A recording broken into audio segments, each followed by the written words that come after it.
దేశవ్యాప్తంగా బీసీల కంటే ఒక మంత్రిత్వ శాఖను ఏర్పాటు చేయాలనేటువంటి విషయం కోసం కావచ్చు, విద్య, ఉద్యోగ, వ్యాపార, రాజకీయ రంగాలలో బీసీలకు హక్కులు కావాలని కావచ్చు, అనేక పోరాటాలు జరుగుతూ ఉన్నాయి.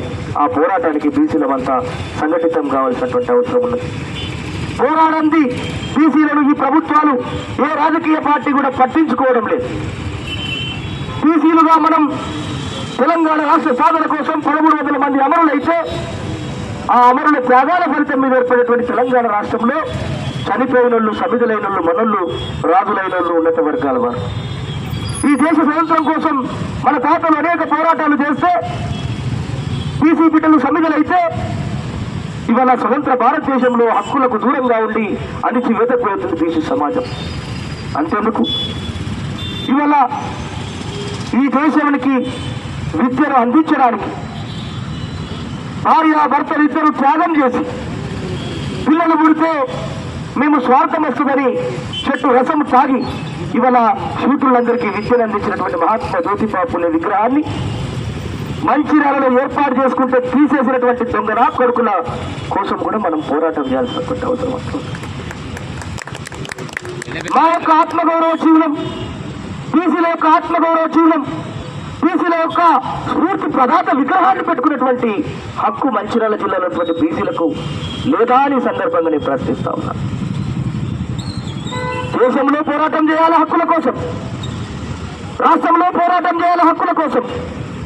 అయ్యా కనీసం విగ్రహం పెట్టుకుంటే కూడా దేనికోసం కూడా పోరాటం చేయాలా? విగ్రహం పెట్టుకునేటువంటి నైతిక హక్కు మాకు లేదా?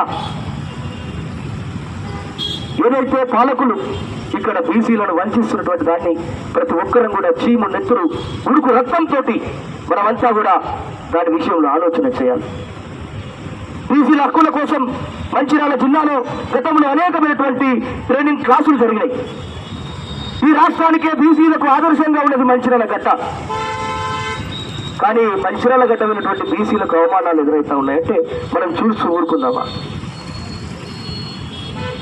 ఇవాళ ఈ ఉమ్మడి ఆదిలాబాద్ జిల్లాకు చెందినటువంటి మహోన్నత నాయకుడు, ఈ ఉమ్మడి తెలంగాణ రాష్ట్రం కోసం యుక్త వయసు నుంచి వృద్ధాప్యం వరకు పోరాడినటువంటి నాయకుడు,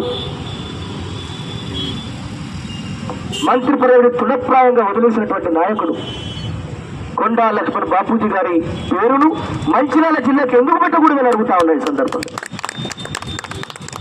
అయ్యా మా ఆత్మగౌరవాన్ని అడగదొక్కితే మేము చూస్తూ ఊరుకుంటామా?